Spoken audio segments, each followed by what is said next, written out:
Hello, Taurus, and welcome to your November reading. We start the month off with a new moon in Sidereal Libra on November 1st, the 111 date. And then we have, of course, 1111 that follows that. And a full moon in Aries, the last degree of Aries on November 15th. And then that's followed by Mercury going retrograde November 25th. So let's see what you can expect this month. Start with these tarot cards and finish up with the oracle. Taurus. All right, well, you and Libra are both ruled by Venus, so this Libra new moon could be significant for you as well.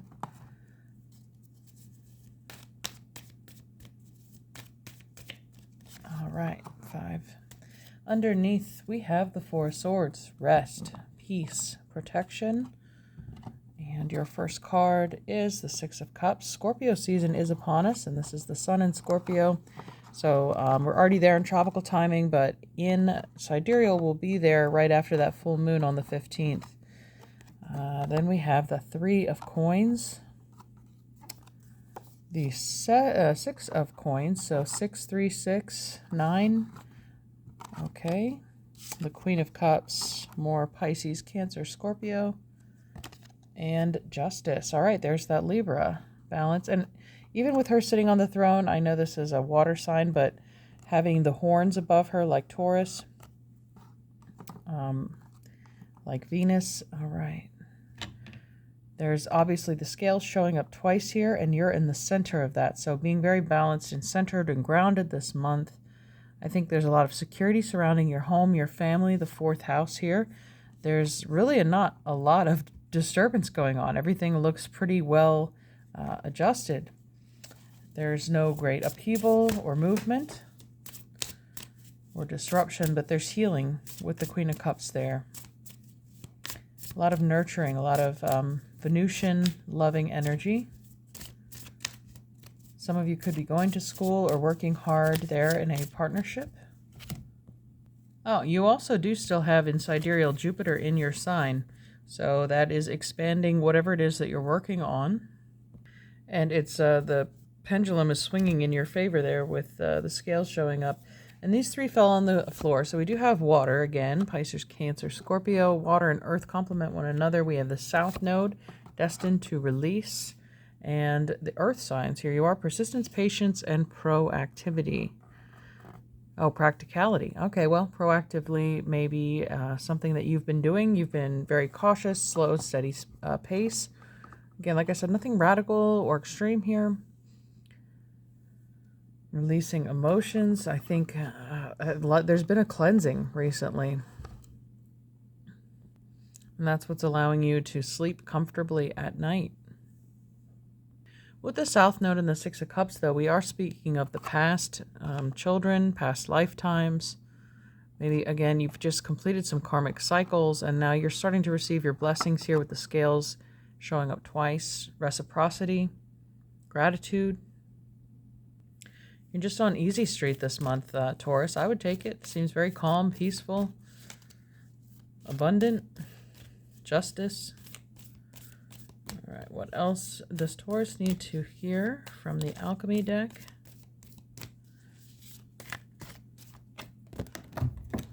All right, no, Saturn. Okay, Saturn going direct in the middle of the month, number 7 there.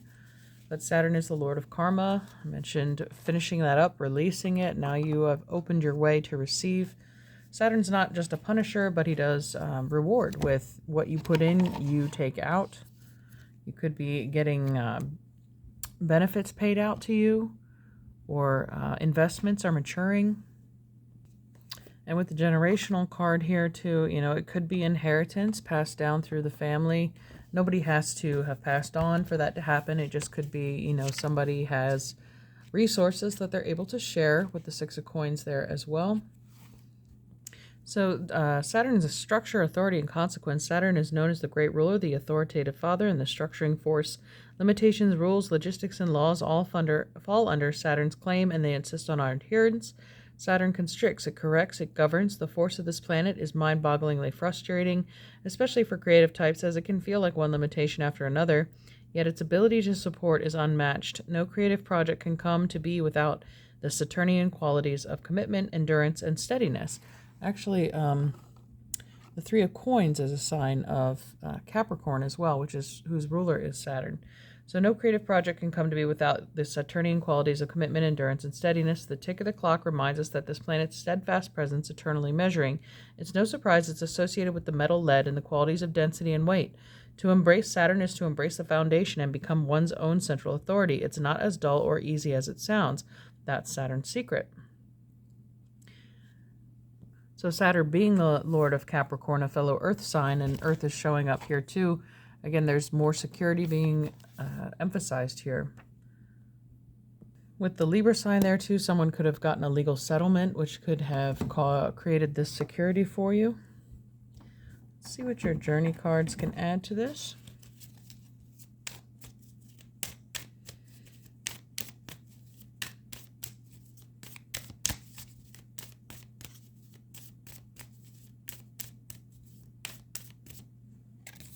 All right, step by step.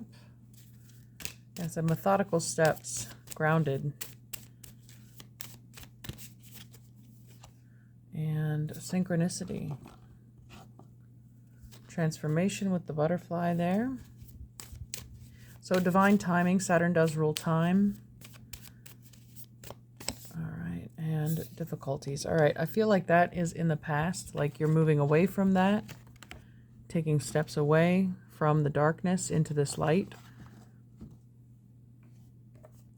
So like I said, it's the end of difficulties and the pendulum swinging back in your favor. And underneath the deck we have receive. Yeah, you're receiving money this month, plain and simple.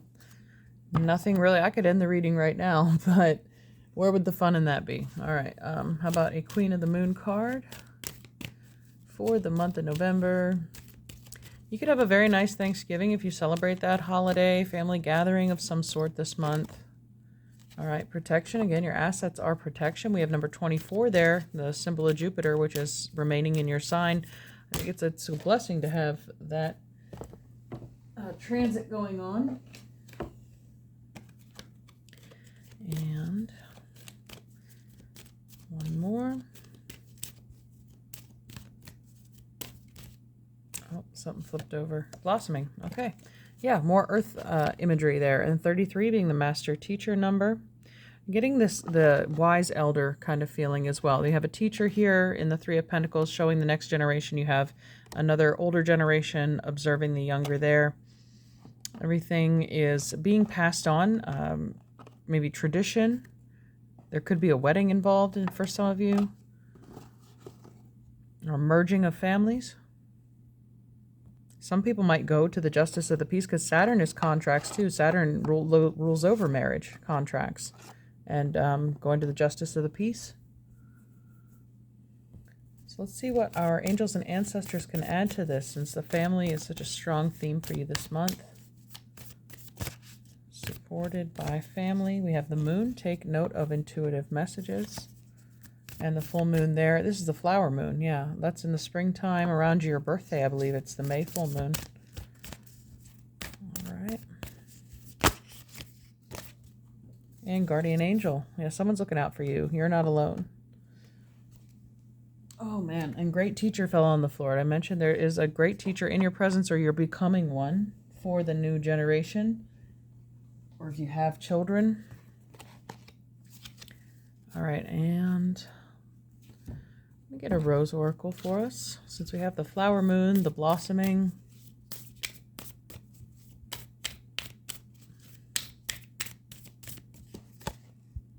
Okay, healing is happening. You're not broken. Trust the process. It is safe to soften. Yeah, some family line is being healed here. We had the Queen of Cups. That's maternal energy.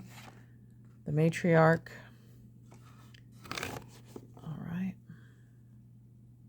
Oh, wow. And underneath the deck, healing the mother line, healing ancestral work, mother line growing up. All right. So there's some wisdom, experience being taught down, handed down from the maternal line. Mother to daughter, mother to son. If your mother has already passed, I'm not saying she's going to, but you could be seeing white doves or white feathers. They are messages from heaven. just as a reminder that she loves you. The strong feminine presence is making me want to choose a goddess guidance card. Athena, inner wisdom. So we even have a white owl here. And you know what to do. Trust your inner wisdom. Take appropriate action without delay. I mentioned that wisdom being passed down from generation. And then we have vast independence. So your independence is a foundation of your strength and success. And these look like golden coins falling for me, or those feathers around her. But yeah, it reminds me of the strength card too, Leo. Very strong, independent, feminine energy. Could be you or your ancestors.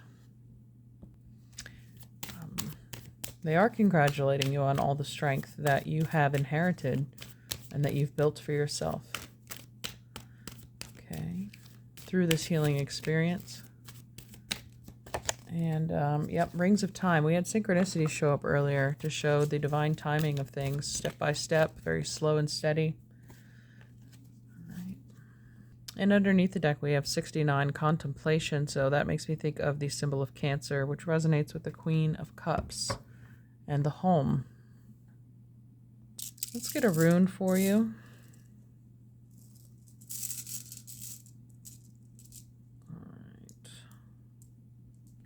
I believe this is Sowilo, the sun. Very bright and shining. We had, synchronicity step by step. So the letter S might be significant for you or your family, first or last name. Yeah, it is the sun. So the Sowilo sets the sun wheel soaring, guiding light by land or sea. Pretty self-explanatory. I just want to sit in your reading. It feels very warm and loving. This rune means the sun and its light, the solar wheel, the wheels of the solar wagon, and the sun disk itself. This force is the lightning bolt that links heaven and earth and guides the Vitki through the paths of Yggdrasil. It can also be seen as the whirling wheels of energy that are the chakras linked by the tree. Sowilo is the will to victory. It is the illuminating beacon that guides the seeker across the sea of consciousness, a rune of the serpent mysteries of the north, and a link between light and darkness. Similarly, Willis sees it as a light that vanquishes evil. And we had the difficulties card show up here too. I mentioned being the end of the difficulty. So this is nighttime. The sun has come out to clear the clouds and bring illumination and victory to a situation. Again, a victorious healing, successful healing. The sun is a guiding beacon indicating good weather and a safe journey. It's the life force, consciousness, and wholeness, or the power to calm the stormy sea. The sun in Norse mythology is feminine. It's typically masculine in most Western traditions. The welcome heat of the light and the sun were seen as nurturing and therefore feminine. Well, that is what causes the flowers to grow, right? The plants need sunlight to blossom. Sowilo is definitely a rune of the higher self, which directs the process of individuation. It provides spiritual guidance. She also connects Sowilo with the lightning stroke of Thor, with the myth of Balder, and with Odin's remaining eye, the eye in Mimir's well representing the moon. Did we have the moon show up here? Yeah, we did. So the left eye is the lunar eye, the right eye is the solar eye, and Odin sacrificed the right eye. All right, so Sowilo focuses on the rune as a source of invincibility and triumph, the rune of the will, here defined as the force that leads the Vitki through death and darkness. Like I said, this guardian angel energy, like even this looking down on you, this pose of this person, there's some sunshine shining down on you and your feminine, your healed feminine energy. Sowilo's will, however, is primarily active and transformative, giving victory over the self. As with other forces, will is neutral, its spiritual value depending on the ethical principles that define its goals. Sowilo is a rune of illumination and movement, whether it's interpreted as the sun rolling across the sky road or guiding the ship across the sea. The shape of the rune in the Elder Firth arc would suggest the lightning, which is commonly held to strike from cloud to earth, and in the lightning flash that flares down the tree of the Kabbalah. Actually, in nature, electrical forces attract lightning up from Earth to a cloud like Kundalini rising up the spine. So if the rune is interpreted in natural terms, the movement of Sowilo is the result of mutual attraction between the forces of Earth and Heaven, of the human spirit and the divine. In a reading, Suilo indicates illumination, clarification, the appearance of a guiding principle, change or development after a period of stagnation. It is a beacon of hope for those who strive. The sun rune means strength, energy, life force, success or luck, honor, and achievement. Well, also I mentioned Leo. Leo's ruler, planetary ruler, is the sun. It also is the light of truth and enlightened consciousness. It may indicate health or a need for rest to restore it. Didn't we have the Four of Swords? Yeah, rest and peace. I think y'all are going to be able to rest your mind especially, and perhaps your body. After you've achieved this physical security, you may not have to work as hard. It can be interpreted as a journey rune, especially a journey over water. Okay, so some of you might be traveling. Its illumination may arrive through the help of a teacher. My goodness. So we've had the teacher theme reappear. Maybe one of your parents was a teacher for their profession, or you were, or a spiritual teacher is arriving in your life this month.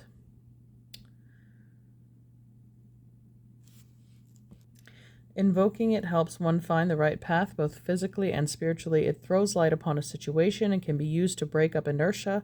It counters the immobilizing force of Isa or ice, strengthens the will, and helps one to gain access to inner guidance, and thus is a good rune for fighting depression or a slump.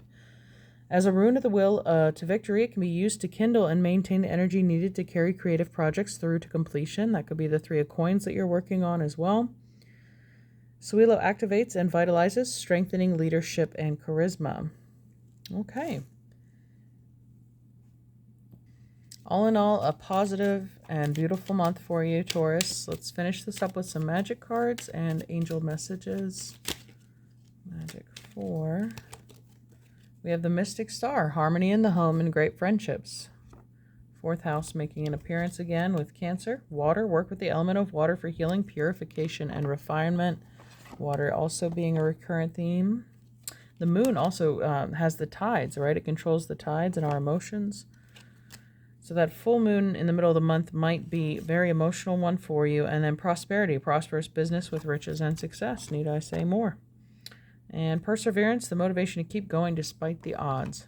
So yeah, again, there was a victory. There's successful working here of clearing, healing, building something that can be shared for generations to come. So well done, Taurus. All right, finally, our angel cards for Taurus. We have balance. Okay, well, we started this reading with 2 images of the scales. And you in the middle as the Queen of Cups, wisdom, absolutely. The Athena card showed up here too, passing on wisdom and achieving that light. You know how they ascended this mountain. They overcame those difficulties, and they're shining a beacon now with the sun rune in her hand. And expansiveness. We mentioned some of you traveling over water. So you could be taking a flight or a cruise, some kind of, you're expanding your horizons 100% with your wealth, with your resources. And we also have education, again, the teacher coming up. Either you're being educated or you're educating others. You have, maybe you're stepping into your true role as a teacher. All right, Taurus, thank you so much for tuning in. Have a blessed and beautiful November. It looks wonderful. Enjoy yourselves. Take care. Bye.